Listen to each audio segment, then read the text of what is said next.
ஸ்ரீமதே ராமானுஜாய நமக. கிருஷ்ணாய வாசுதேவாய தேவகீ நந்தனாய ச நந்தகோபகுமாராய கோவிந்தாய நமோ நமக. நாம சங்கீர்த்தனம் யஸ்ய சர்வ பாப பிரணாசனம் பிரணாவோ துக்க சமனக தம் நமாமி ஹரிம் பரம். ஆஸ்திக அன்பர் சபைக்கு அடியேனின் பணிவான நமஸ்காரம். இன்று நவராத்திரி வெள்ளிக்கிழமை. இந்த நவராத்திரி நன்னாள் அன்று அஷ்ட மகிழ்ச்சிகளை பகவான் கண்ணன் திருக்கல்யாணம் பண்ணிண்டதை சில மணித்துளிகள் நாம் அனுபவிப்போம். ஸ்ரீயப்பதியான பகவான் கிருஷ்ணாவதாரத்துல 16,108 மகிழ்ச்சிகளை திருக்கல்யாணம் பண்ணிண்டார். சாட்சாத் மகாலட்சுமி தாயாரே அஷ்டலட்சுமியாகவும் 16,100 ரூபத்திலேயும் பகவான் கண்ணனுக்கு கைங்கரியம் பண்ணணும் அப்படின்னு அவதாரம் பண்ணான்.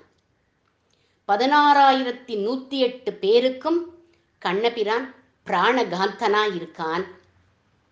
ஸ்ரீமத் பாகவதத்துல அவளை எப்படி திருக்கல்யாணம் பண்ணிண்டார் அப்படிங்கிறத கிரமமா சொல்றார். வைஷ்மி ஜாம்பவதி பாமா சத்யா பத்ராச்ச லக்ஷ்மணா காளிந்தி மித்ரவிந்தாஸ்ச மகிஷ்ய ஸ்பஷ்டதாகரேஹே. மகாலட்சுமி தாயாரே ருக்மிணி பிராட்டியா அவதாரம் பண்ணி சத்சங்கத்துல பகவானுடைய குணங்களை கேட்டு அவனிடத்துல பக்தி உண்டாகி ஸ்ரித்வா குணான் புவன சுந்தர ஸ்ரீன்பதாம் தே நிர்பேஸ்ய கர்ண விவரைஹி ஹரதோங்கதாபம் ரூபம் த்ரிசாம் த்ரிசிமதாம் அகிலார்த்தலாபம் த்வயி அச்சுதா விசதி சித்தம் மபத்ரபம் மே அப்படின்னு பிரேமைய பூரா கொட்டி ஒரு கடிதம் எழுதி உஞ்சிவிருத்தி பிராமணர் மூலமா சரணாகதி பண்ணி பகவானாலேயே அபகரிக்கப்பட்டு ராட்சச விவாகம் பண்ணிண்டு துவாரகையில அவனுக்கு சகல கைங்கரியங்களையும் பண்ணிண்டு சந்தோஷமா இருக்கா ருக்மிணி பிராட்டி கண்ணபிரானோட. ருக்மிணி பிராட்டி எழுதின அந்த கடிதத்துல ஒரு ஸ்லோகத்துல அவளே பகவான் கண்ணன் கிட்ட விண்ணப்பிச்சிருக்கா. என்ன விண்ணப்பிச்சிருக்கா?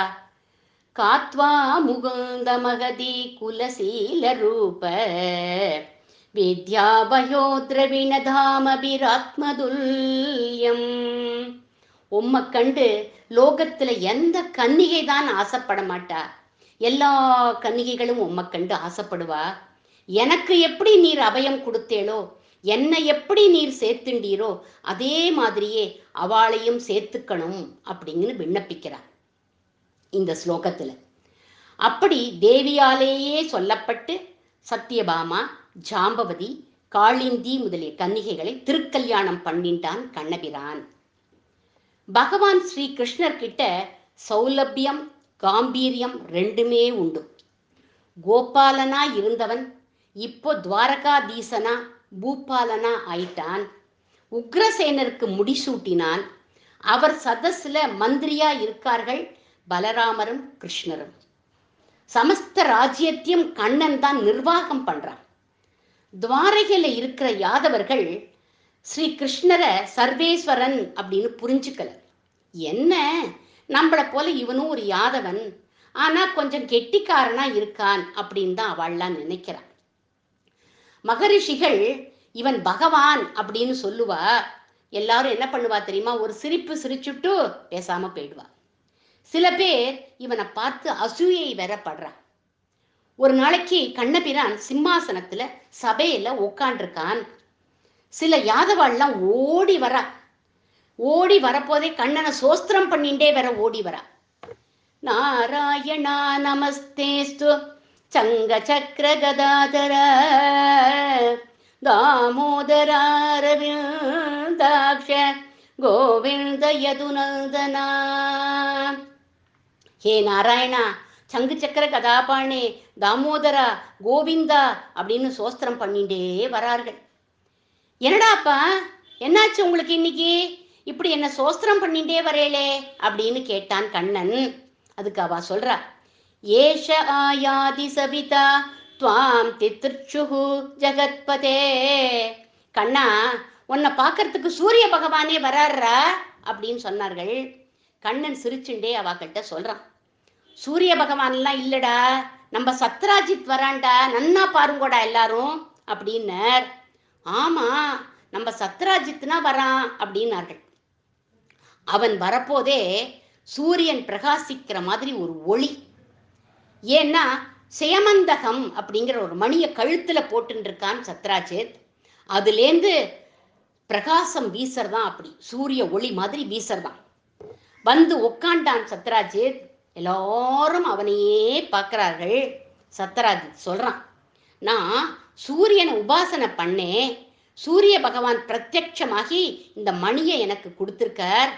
இதை யார் தரிச்சுட்டு இருக்காளோ அவளுக்கு அகால மிருத்யுவே வராது, தீர்க்கமான ஆயுள் உண்டு, ஆரோக்கியம் உண்டு, இது இருக்கிற இடத்துல திருட்டே நடக்காது, காலத்துல நல்ல மழை பொழியும், சத் சந்தானங்கள்லாம் உண்டாகும், சகல ஜனங்களுக்கும் சௌபாக்கியம் உண்டாகும், தேசத்துக்கே இது சுபிக்ஷம் அப்படின்னு பெரிய லெக்சர் கொடுத்து முடிச்சுட்டான் இந்த மணியை பத்தி. எல்லாரும் ஆன்னு வாயப்படந்துட்டு கேட்டுட்டு இருந்தா. உடனே சொல்றான் இந்த மணியை பத்தி, இது இந்த மணி ஒரு நாளைக்கு 8 சேர் தங்கம் கொடுக்கும் அப்படின்னு சொன்னான். கிட்டத்தட்ட 8 சேர் அப்படின்னா 746 கிலோகிராம் எடை உள்ள தங்கம். 8 சேர் தங்கமா ஆ அப்படின்னா எல்லாரும் வாய பொழந்துட்டு நின்னா. அவனையும் பார்த்துட்டு இருந்தா, அந்த மணியையே பார்த்துட்டு இருந்தா எல்லாரும். கண்ணன் அதை நோட் பண்ணிட்டான். இனி க்ஷேம காலம் இல்லை இந்த சத்ராஜித்துக்கு அப்படின்னு நினைச்சுட்டான். சத்ராஜித்தை காப்பாத்தணும் அப்படின்னு நினைச்சான். சத்ராஜித், அந்த மணியை எங்கிட்ட நீ கொடுத்துடு, நான் பத்திரமா பாதுகாக்கிறேன், ஆனா அது கொடுக்கிற 8 சேர் தங்கத்தை உங்ககிட்ட நான் கொடுத்துடுறேன் அப்படின்னு சொன்னார் பகவான், அவனை காப்பாத்தணுங்கிற எண்ணத்தினால.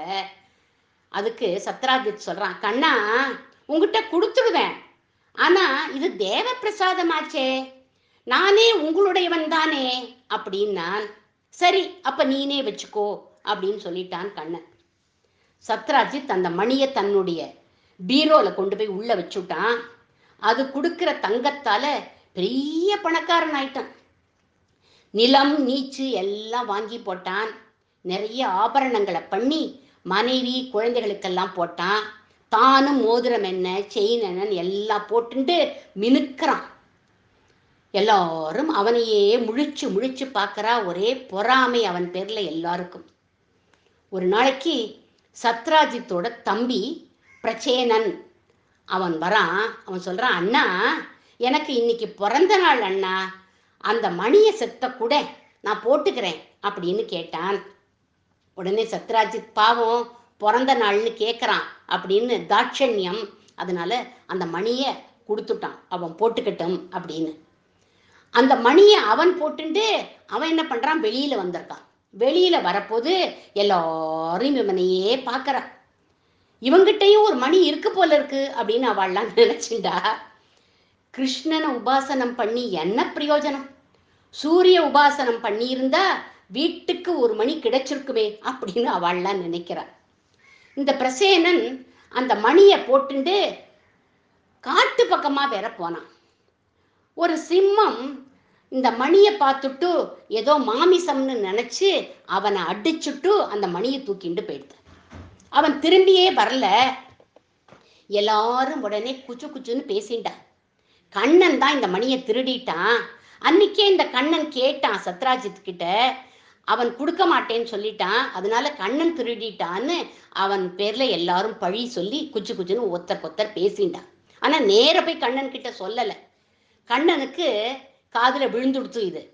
சத்ராஜித்தும் உட்காந்து அழறான். ஏன் அழறான், தம்பி போனதுக்கு அழல, அவன் மணி போயிடுத்தே அப்படின்னு அழுதான் அவன். கண்ணன் தன் பேர்ல பழி வந்து கொடுத்தேங்கிறதுக்காக அதை எப்படியாவது போக்கிக்கணும்னு தானே சில பேர்களை கூட்டிண்டு காட்டு பக்கமா போனான். பிரச்சேனன் செத்து கிடக்கான். ஆனா மணி கழுத்துல இல்லை. ஒரு சிம்மத்துடைய சுவடு பக்கத்துல தெரிஞ்சது. அந்த சுவட்டை அடிச்சுவட்டை ஃபாலோ பண்ணிட்டே போனான். அது ஒரு குகை வாசல்ல அந்த கொண்டு போய் விட்டுது. அந்த இடத்துல அந்த சிம்மமும் செத்து கிடக்கு. அந்த மணிய கரடி கவ்விண்டு போயிருக்கு. இதை தெரிஞ்சுட்டான். கண்ணன் சொல்றான், நான் குகைக்குள்ள போய் மணியை மீட்டுண்டு வரேன், நீங்க துவாரகைக்கு போய் இதை போய் சொல்லுங்கோ அப்படின்னு சொல்லி அவளெல்லாம் திருப்பி அனுப்பிட்டான். கண்ணன் குகைக்குள்ள போறான். அந்த குகையே ரொம்ப அழகா இருக்கு. பெரிய குகை. உள்ளுக்குள்ள அந்தப்புறங்கள்லாம் இருக்கு, சோலைகள்லாம் இருக்கு, எல்லாம் இருக்கு அந்த இடத்துல. அந்த இடத்துல இந்த மணியை வச்சுட்டு ஒரு குழந்தை என்ன பண்றது, விளையாடுறது. அதை எடுக்கலாம் அப்படின்னு போனான் கண்ணன். ஒரு கரடி, யாருடாது அப்படின்னு வந்துடுத்து.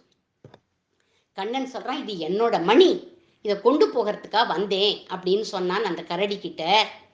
ஒரு சிம்மத்தை அடிச்சு நான் இதை எடுத்துட்டு வந்திருக்கேன், அதனால இந்த மணி என்னோடது.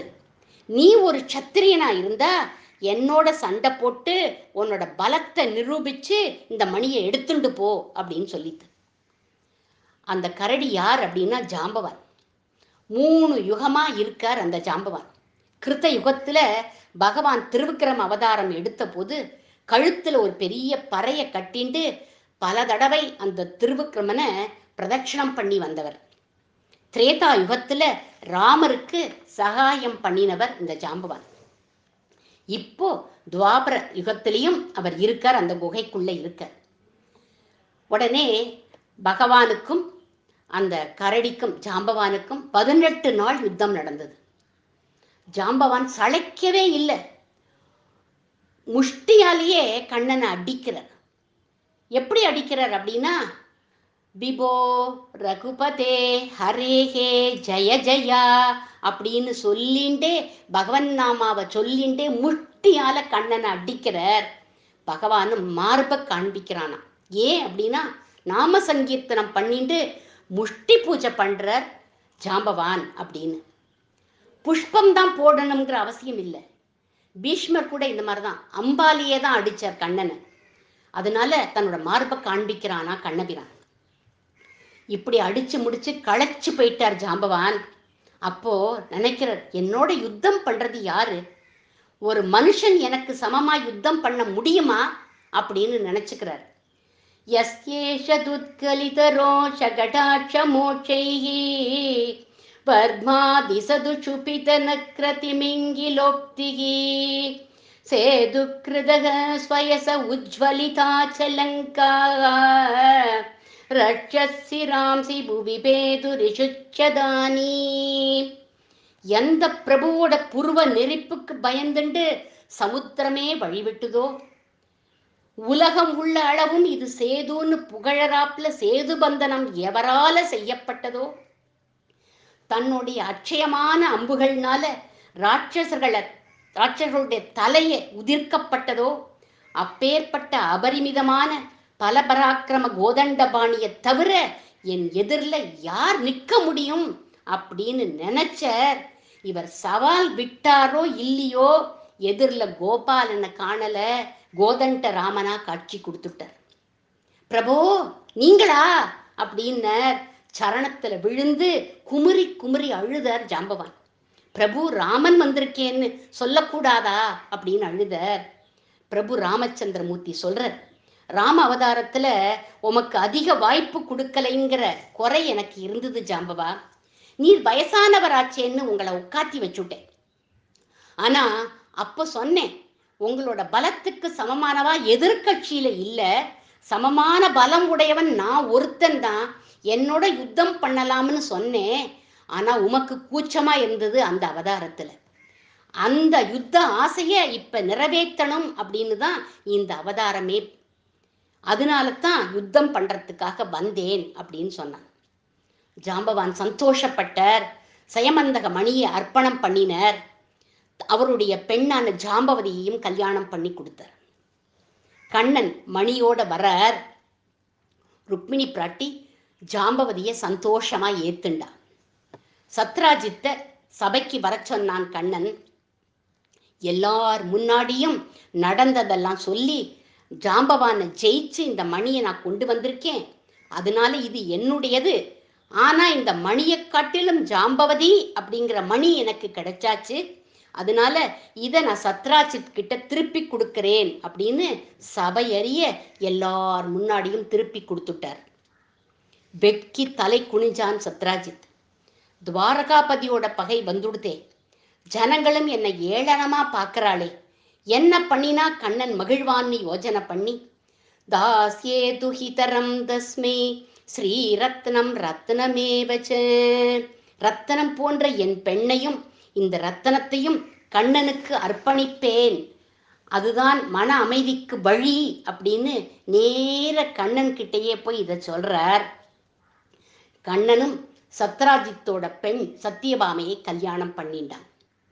அதோபயேமே பகவான் சத்யபாமாம் யதாபிதி பகூபிஹி யாசிதாம் ரூபசீல ஔதாரிய குணான்பிதாம். அழகு, சீலம், குணம் எல்லாத்திலையும் சிறந்தவள் சத்யபாமா. அவளுக்கு சீதனமா இந்த மணியை கொடுக்கறான் சத்ராஜித் கண்ணன் கிட்ட. கண்ணன் சொல்றான், இது சூரிய தேவன் பிரசாதமாச்சே சத்ராஜித்து, அதை நான் வச்சுக்கப்படாதுப்பா, நீங்க தான் சூரிய உபாசகர், நீங்களே வச்சுக்கோங்கோ அப்படின்னு சொல்லிட்டான். மனப்பூர்வமா சமர்ப்பணம் பண்ணினா அவலா இருந்தா கூட வாயில போட்டுப்பான், கீரையா இருந்தா கூட எடுத்து வாயில போட்டுக்கலாம். ஹிருதய பூர்வமா சமர்ப்பணம் பண்ணலையே, அன்னைக்கு முடியாதுன்னு சொன்னானே, இன்னைக்கு ஜனங்களுக்கு பயந்துண்டு கொடுக்கறான், அதை வாங்கிப்பானோ கண்ணன்? வாங்கிக்கல, திருப்பி கொடுத்துட்டார். அந்த மணியை கொண்டு போய் திருப்பி தன்னுடைய வீட்டில் வச்சுட்டான் சத்ராஜித். சததன் வா அப்படிங்கிற ஒரு யாதவன் சத்ராஜித்தை கொன்னுட்டு அந்த மணியை எடுத்துட்டு ஓடி போயிட்டான். கண்ணபிரான் என்ன பண்ணினா அந்த சததண்டவாவை கொன்னுட்டான். ஆனா மணி அவன்கிட்ட இல்ல. அந்த மணியை அவன் அக்குரூரர் கிட்ட கொடுத்துருக்கான். அக்குரூரர் என்ன பண்ணினார், அந்த மணியை எடுத்துட்டு காசிக்கு போய் அந்த 8 சேர் தங்கத்தை வச்சுண்டு யாகம், தான தர்மம் எல்லாம் பண்றார். மறுபடியும் கண்ணனுக்கு கெட்ட பேர் வந்துடுது இந்த மணியினால. பலராமரை கூட சந்தேகப்படுறார், மணியை இவன் தான் வச்சுட்டு இருக்கான் அப்படின்னு. உடனே அக்ரூரரை கூப்பிட்டு எல்லார் முன்னாடி சபையில கொண்டு வந்து கொடுக்க சொன்னான் கண்ணன். அதை எல்லாரும் பார்த்தா திரும்ப அவர்கிட்டயே கொடுத்து, நீர் யாகம், தான தர்மம் எல்லாம் பண்ணும், அப்படி பண்ணினா எந்த விதமான அபவாதமும் வராது அப்படின்னு சொல்லி திருப்பி கொடுத்துட்டார். இப்படி ஜாம்பவதி சத்யபாமா கல்யாணம் முடிஞ்சுது. அடுத்ததா சத்யை அப்படிங்கிற கோசலராஜனுடைய பெண்ணை கல்யாணம் பண்ணிட்டார் பகவான். அவர் என்ன பண்ணினார், ராஜா என்ன பண்ணார் அப்படின்னா சுயம்பரம் நடத்தினர். 7 காள மாடுகளை ஒரே சமயத்துல யார் அடக்கிறாளோ அவளுக்குத்தான் என் பெண் மாலையிடுவாள் அப்படின்னு அவர் சொல்லிட்டார், அந்த சத்தியையுடைய அப்பா கோசலராஜா. உடனே பகவான் 7 ரூபம் எடுத்துட்டு 7 காளைகளையும் ஒரே சமயத்துல அடக்கி குணவதியான சத்யாவை திருக்கல்யாணம் பண்ணிட்டார். அதுக்கப்புறம் ஒரு நாள் கண்ணனும் அர்ஜுனனும் யமுனா நதிக்கரையில சஞ்சாரம் பண்ணிட்டு இருக்கா. தாக சாந்திக்காக யமுனையில இறங்கினான் அர்ஜுனன். அங்க சூரிய புத்திரியான காளிந்தி அப்படிங்கிற அழகான ஒரு பெண் தபஸ் பண்ணிட்டு இருக்கிறத பார்த்தான். நான்யம் பதிம் பிரணே வீர தமிருதே ஸ்ரீநிகேதனு, ஸ்ரீயப்பதியான ஸ்ரீ கிருஷ்ணருக்கு மாலையிடணும்னு ஆசைப்பட்டாள் அந்த காளிந்தி. யமுனைக்கரையில உட்காந்து தபஸ் பண்ணு, பகவான் தானே அங்க வருவான்னு சொல்லி இருந்தார் சூரிய பகவான். அப்போ அர்ஜுனன் அதை பார்க்கறான், அவள் கிட்ட சொல்றான் பகவான் வந்தாச்சு அப்படின்னான். உடனே அவளையும் அழைச்சிண்டு எல்லாரும் இந்திரபிரஸ்தத்துக்கு போயிட்டான். இந்திரபிரஸ்தத்துல தர்மபுத்திரர் காளந்திக்கும் கண்ணபிரானுக்கும் கல்யாணம் பண்ணி வச்சார். கண்ணனுக்கு நிறைய அத்தைகள் உண்டு. ஒரு அத்தை பெண் தான் மித்ரவிந்தை அப்படிங்கிறவள். அவந்தி நாட்டு அரசை இவளுடைய 2 சகோதரர்கள், மித்ரவிந்தையனுடைய 2 சகோதரர்கள் விந்தன் அனுவிந்தன் அப்படின்னு பேரு 2 பேருக்கும். அவ ஆண்டுன்னு இருக்கா. துரியோதனன் இவாளோட ஸ்நேகம் பண்ணிட்டு, யாரோட, இந்த சகோதரர்களோட ஸ்நேகம் பண்ணிட்டு மித்ரவிந்தைய நான் கல்யாணம் பண்ணிக்கிறேன் அப்படின்னு சொன்னான். ஆனா மித்திரவிந்தை கண்ணனைத்தான் கல்யாணம் பண்ணிக்கணும்னு ஆசைப்பட்டான். கண்ணன் அவந்தியில தானே படிச்சான். அதனால அடிக்கடி என்ன பண்ணுவான், அத்தையாத்துக்கு போயிடுவான். சின்ன வயசுல இருந்தே அவன் அழகுல மயங்கி அவனை அடையணும்னு நினைச்சா இந்த மித்திரவிந்தை. ஆனா சகோதரர்கள் துரியோதனனை கல்யாணம் பண்ணிக்கோ, அவன் ஹஸ்தினாபுரத்து ராஜா, பராக்கிரமசாலி அப்படிலாம் சொல்லி அவளை வற்புறுத்தினார்கள். உடனே சுயம்பர மண்டபத்துக்கு வந்த மித்திரவிந்தை மாலைய கண்ணனுக்கு போட்டுட்டா. அவளை கட்டினான் கண்ணன், ரதத்துல ஏத்திண்டு கிளம்பி போயிட்டான். அத்தானா பேரும் யுத்தம் பண்றதுக்கு வரார்கள். அர்ஜுனன் எல்லாரோடையும் சண்டை போட்டு கௌரவாளெல்லாம் விரட்டிட்டான். உடனே துவாரகைக்கு வந்து தன் தோழன் கண்ணனுடைய கல்யாணத்தை அர்ஜுனனே நடத்தி வைத்தான் மித்திரவிந்தையோட. அடுத்ததா இன்னொரு அத்தை பெண் பத்ரை அப்படின்னு பேரு, கேகேய ராஜபுத்திரி இவள். இவளுக்கும் கண்ணனை கல்யாணம் பண்ணிக்கிறதுக்கு ஆசை, உறவு வேற இருக்கு. அதனால இவனை கல்யாணம் பண்ணிக்கணும்னு அவளும் ஆசைப்பட்டாள். ஸ்ருதி கீர்த்தே சுதாம் பத்ரா முபயே மே யதாபிதிஹி கேகேயும் பிராத்ருபிர்தத்தாம் கிருஷ்ணக சந்தர்த்தனாதிபிஹி. இவளுடைய சகோதரன் சந்தர்த்தனன் அப்படின்னு பேரு. ஆனா இவன் பரம அனுகூலமானவன். அந்த சகோதரர்கள் மாதிரி இல்லை இவன். இவன் என்ன பண்ணினா, நேர வசுதேவர் கிட்ட போய் சொன்னான். வசுதேவர் கர்காச்சாரியார்கிட்ட சொல்லி சுபலக்கணம் நிர்ணயம் பண்ண சொல்லி 2 பேருக்கும் கல்யாணம் ஆச்சு. அடுத்ததா கடைசியா லக்ஷ்மணை அப்படிங்கிற பெண்ணை திருக்கல்யாணம் பண்ணின்றதை சொல்றார் சுகபிரம்ம ரிஷி. சுதாம் சமத்ராதிபதேகே லக்ஷ்மணாம் லக்ஷணைர்யுதாம் ஸ்வயம்பரே ஜகாரைகைகை சசுபர்ண சுதாமிவ. மற்ற தேசத்து அரசனின் பெண் தான் இந்த லக்ஷ்மணை. சுயம்பரத்துல மத்சியத்தினுடைய பிரதிபிம்பத்தை அம்பால அடிச்சு லக்ஷ்மணை மாலை போட்டாள், கல்யாணம் பண்ணிண்டான் கண்ணபிரான். இப்படி அஷ்ட கன்னிகைகளின் விவாகமும் விதமா நடந்தது. வைஷ்மி ஜாம்பவதி பாமா சத்யா பத்ரா ச லக்ஷ்மணா காளிந்தி மித்ரவிந்தாஸ்ச மகிஷ்யஸ்த்வஷ்டதாகரே. மகாலட்சுமி தாயாரே இவ்வளவு ரூபங்களை எடுத்துண்டு ஏக ஹிருதயமா பிரேமையோட கண்ணனுக்கு கைங்கரியம் பண்றார்கள். அஷ்ட மகிழ்ச்சிகளின் திருக்கல்யாணத்தை கேட்பதனால் சர்வ மங்களங்களும் உண்டாகுங்கிறார் சுகபிரம்ம ரிஷி. அந்த கோவிந்தனுக்கு மங்களம் பாடி அமைகிறேன். நீலாம்புதஷாமளாய பீதாம்பரதராய ச ஹரிச்சந்தனலிப்தாய கோவிந்தாயாஸ்து மங்களம்.